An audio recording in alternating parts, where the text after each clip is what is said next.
Hello. പുറത്ത് നല്ല മഴയാണ്, അതുകൊണ്ട് വീഡിയോ ഒക്കെ എടുക്കാൻ നല്ല ബുദ്ധിമുട്ടുണ്ട് കേട്ടോ. അപ്പോൾ ഉള്ള സൗകര്യത്തിലൊക്കെ വെച്ചിട്ട് ഞാൻ ഈ വീഡിയോ അങ്ങ് കംപ്ലീറ്റ് ചെയ്യുവാണ്.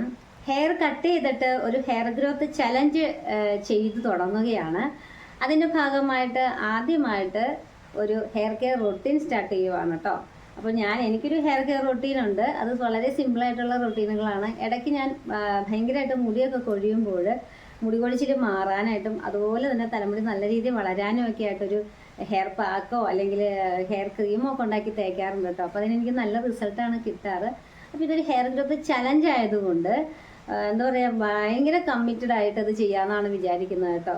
ഒരു 10 ദിവസത്തെ ഒരു ഹെയർ കെയർ റൊട്ടീൻ സ്റ്റാർട്ട് ചെയ്യുവാണ്.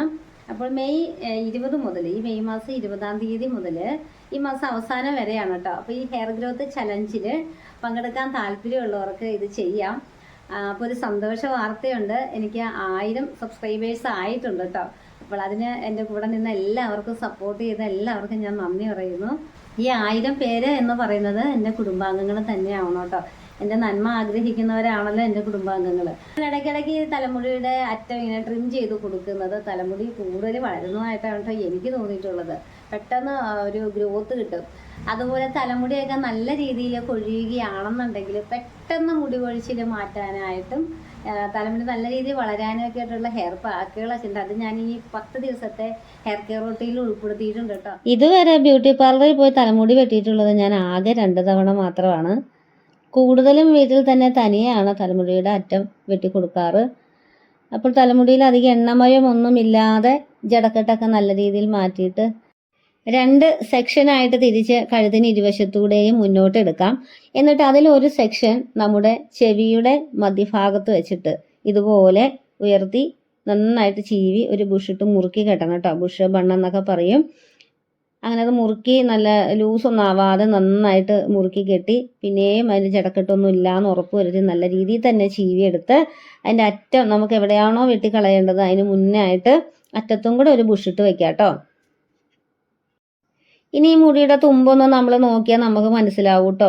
അറ്റമൊക്കെ നല്ല ഡ്രൈ ആയിട്ട് ഇങ്ങനെ എന്താ പറയുക, ഒരു ആരോഗ്യമില്ലാത്തതുപോലെ ആയിട്ട് കാണപ്പെടും. അപ്പോൾ ഇത് ഇടയ്ക്കിടയ്ക്ക് ഇങ്ങനെ ട്രിം ചെയ്ത് കൊടുക്കണതാണ് നല്ലത്. ട്രിം ചെയ്ത് കൊടുക്കുകയാണെങ്കിൽ മുടി നല്ല കുറച്ചുകൂടെ സ്ട്രോങ് ആവുമെന്നാണ് കേട്ടോ എനിക്ക് തോന്നിയിട്ടുള്ളത്. അപ്പോൾ ഞാനൊരു പുതിയ കത്രികയൊക്കെ മേടിച്ച് വെച്ചിട്ടുണ്ട്. മീൻ വെട്ടാൻ വാങ്ങിച്ച കത്രികയാണ്, ഇതുവരെ മീൻ വെട്ടിയിട്ടില്ല. അപ്പോൾ അതുകൊണ്ട് എനിക്ക് ആവശ്യമുള്ളത്രയും മുടിയുടെ അറ്റം വെട്ടിക്കളയുവാണ്. ഒരു 2 ഇഞ്ചോളമൊക്കെ വെട്ടിയിട്ടുണ്ടെന്ന് തോന്നുന്നു. ഇപ്പോൾ ചെയ്ത ഇതേ സ്റ്റെപ്പുകൾ തന്നെ നമ്മൾ അടുത്ത സെക്ഷനിലും ചെയ്യാം കേട്ടോ.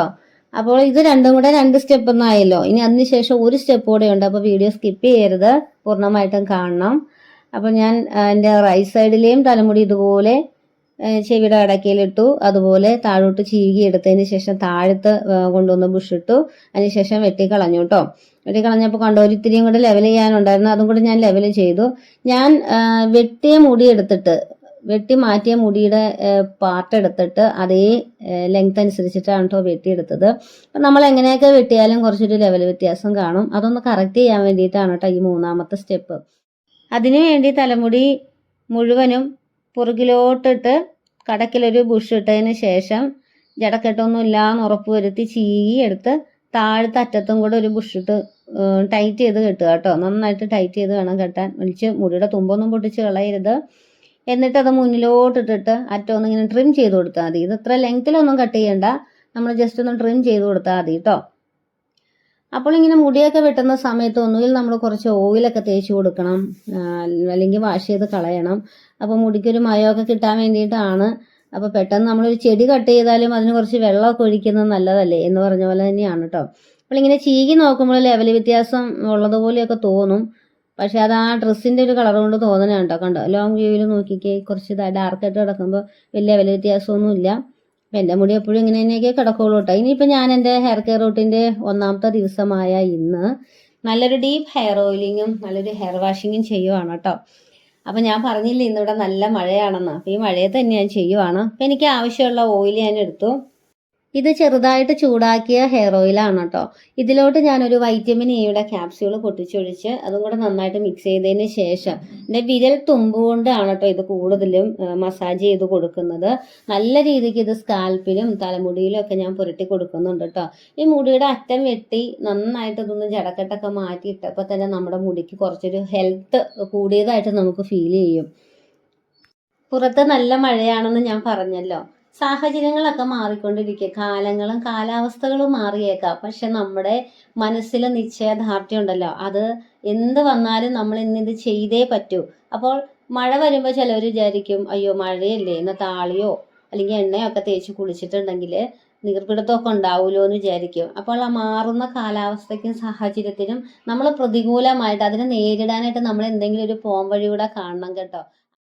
അങ്ങനെയുള്ളൊരു മൈൻഡ് സെറ്റ് ചെയ്ത് വെച്ചിട്ടുണ്ടെന്നുണ്ടെങ്കിൽ നമുക്ക് ഹെയർ ഗ്രോത്ത് ചലഞ്ച് എന്നുള്ളത് തന്നെയല്ല, നമ്മുടെ ലൈഫിലുള്ള എന്ത് കാര്യങ്ങളെയും നമുക്ക് ചലഞ്ച് ചെയ്യാനായിട്ട് പറ്റും. എൻ്റെ ജീവിതാനുഭവമാണ് ഞാൻ നിങ്ങളോട് പറഞ്ഞത്. അപ്പോൾ നല്ല രീതിയിൽ എണ്ണയൊക്കെ പുരട്ടിയിട്ടുണ്ട്. അപ്പോൾ ഇത് ജടക്കെട്ടൊന്നും ഇല്ലാതെ ഇത് വാരി കെട്ടി നമ്മൾ ശരിക്കും വെക്കുക കേട്ടോ. അപ്പോൾ ഈ എണ്ണ ഒരു തലയിൽ ഒരു 20 മിനിറ്റോളം വെച്ചതിന് ശേഷമാണ് കേട്ടോ, മിനിമം 20 മിനിറ്റ്, നിങ്ങൾക്ക് ബുദ്ധിമുട്ടില്ലെന്നുണ്ടെങ്കിൽ അരമണിക്കൂറൊക്കെ വെക്കാം. വെച്ചതിന് ശേഷമാണ് ഇത് വാഷ് ചെയ്ത് കളയേണ്ടത്. ഞാൻ എപ്പോഴും പറയാറുണ്ട്, ഹെയർ വാഷ് ചെയ്ത് കളയുമ്പോൾ ഡയറക്റ്റ് ആയിട്ട് നമ്മൾ ഷാമ്പു, കെമിക്കൽ അടങ്ങിയിട്ടുള്ള ഷാമ്പു ഉപയോഗിക്കരുത്.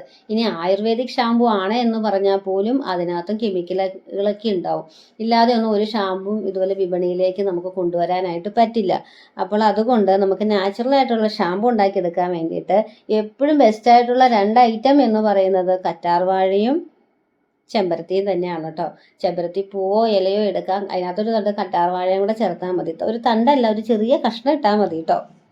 ഈ കറ്റാർവാഴയും ചെമ്പരത്തിയും എൻ്റെ കാച്ചെണ്ണയൊക്കെ തന്നെയാണ് കേട്ടോ 44 വയസ്സായിട്ടും എൻ്റെ തലമുടി നരയ്ക്കാതെയും ഇത്രയെങ്കിലും നിലനിർത്തിക്കൊണ്ടു പോകാനൊക്കെ സഹായിച്ചിട്ടുള്ളത്.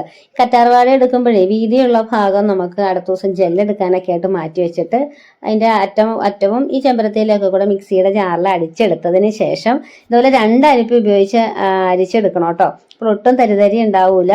ഇനിയിപ്പോൾ ഈ തണുപ്പ് കാലമൊക്കെ ആണെങ്കിൽ എന്ത് ചെയ്യും, ഈ താളിയൊക്കെ നല്ല തണുപ്പല്ലേ, അപ്പോൾ നമ്മൾ എന്തെന്ന് വെച്ചാൽ ഒരു സ്റ്റീൽ പാത്രത്തിലോട്ട് ഒഴിച്ച് വെച്ചിട്ട് ചൂടുവെള്ളത്തിലോട്ട് ഇറക്കി വെച്ച് ഇങ്ങനെ ഒന്ന് ചുറ്റിച്ച് കൊടുത്തിട്ടുണ്ടെങ്കിൽ അതിൻ്റെ തണുപ്പ് കുറയും കേട്ടോ. എന്നിട്ട് ഇതിലോട്ട് എന്ത് ചെയ്യണം, കുറച്ച് ആയുർവേദിക് ഷാമ്പു എന്തെങ്കിലും മൈൽഡായിട്ടുള്ള ഷാമ്പു 2-3 തുള്ളി ഒഴിച്ചിട്ട് പതപ്പിച്ചെടുക്കാം കേട്ടോ. അപ്പോൾ ഞാനിങ്ങനെ കൈകൊണ്ട് നന്നായിട്ട് പതപ്പിച്ചിട്ടുണ്ട്. ഇനി ഇന്ന് ഹെയർ വാഷിങ് കൂടെ കാണിക്കുവാണ്. അപ്പോൾ ഇത് നന്നായിട്ട് മുടിയിലോട്ട് തേച്ച് കൊടുത്ത് ഇങ്ങനെ അഴുക്കും മെഴുക്കും ഒക്കെ നന്നായിട്ട് ഇളക്കി കളയാം. തണുപ്പല്ലേ, അപ്പോൾ എനിക്കാണെങ്കിലോ ഡിസ്കിന് കംപ്ലൈൻ്റ് ഉണ്ട്, ഞാൻ പറഞ്ഞിട്ടുണ്ടല്ലോ. അപ്പോൾ ഹെയർ ഗ്രോത്ത് ചലഞ്ചൊക്കെ ആണെങ്കിലും എൻ്റെ ആരോഗ്യം എൻ്റെ പ്രായമൊക്കെ കൂടെ നോക്കണമല്ലോ. അപ്പോൾ ഞാൻ ചെറുതായിട്ട് ഈ വെള്ളത്തിൻ്റെ തണുപ്പൊന്ന് മാറ്റാൻ വേണ്ടിയിട്ട് ഒരു കുറച്ച് ചൂടുവെള്ളം കൂടെ ഒഴിച്ചു കൊടുക്കുവാണ് കേട്ടോ. അപ്പോൾ ഈ താളിയൊക്കെ തേച്ചിട്ട് നമുക്കിത് നന്നായിട്ട് ഇത് കഴുകി വൃത്തിയാക്കി എടുക്കാം കേട്ടോ. അപ്പോൾ ഇന്നത്തെ നമ്മുടെ ഫസ്റ്റ് ഡേയിലെ ഹെയർ ഗ്രോത്ത് ചലഞ്ചിൻ്റെ ഫസ്റ്റ് ഡേയിലെ നമ്മുടെ ഹെയർ കെയർ റൂട്ടീൻ ഇവിടെ പൂർണ്ണമാവുകയാണ്. ഇന്ന് ഞാൻ പ്രത്യേകിച്ച് വേറൊന്നും ചെയ്തില്ല. പക്ഷെ ഞാൻ രാവിലെ എഴുന്നേറ്റാൽ ഡീറ്റാംഗ്ലിങ് ചെയ്യാറുണ്ട്, വെള്ളം കുടിക്കാറുണ്ട്. ഇതെല്ലാം തലമുടിയുടെ വളർച്ചയ്ക്ക് വേണ്ടിയിട്ട് ചെയ്യുന്നത് കേട്ടോ. അപ്പോൾ ഇന്ന് ഇത്രയേ ഉള്ളൂ, ഹെയർ ഓയിലിങ്ങും ഹെയർ വാഷിങ്ങും മാത്രമേ ഉള്ളൂ കേട്ടോ. അപ്പോൾ നിങ്ങളും അത് തന്നെ ചെയ്താൽ മതി. 2ാമത്തെ ദിവസത്തെ വീഡിയോ ആയിട്ട് ഞാൻ ഉടനെ വരാം കേട്ടോ. അപ്പോൾ അന്നാണ് നമ്മളിനി നാളെ മുതലാണ് നമ്മുടെ ഹെയർ പാക്കുകളൊക്കെ സ്റ്റാർട്ട് ചെയ്യുന്നത്. അപ്പോൾ എല്ലാവരും മടി പിടിച്ചൊന്നും ഇരിക്കാതെ, മഴയാണെന്നൊന്നും പറഞ്ഞിരിക്കാതെ, തലമുടി ഇപ്പോൾ ഈ സമയത്ത് നന്നായിട്ട് വളരും കേട്ടോ. നല്ല രീതിയിൽ നോക്കിക്കഴിഞ്ഞിട്ടുണ്ടെങ്കിൽ ഈ ചൂടുള്ള കാലാവസ്ഥയിലാണ് തലമുടി കൂടുതൽ പൊഴിയുന്നത്.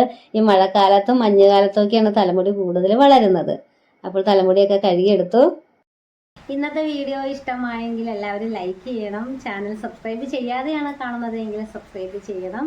നമ്മുടെ ഹെയർ കെയർ റൂട്ടിൻ്റെ ഡേ 2 വീഡിയോയുമായിട്ട് ഉടനെ വരുന്നതാണ് കേട്ടോ.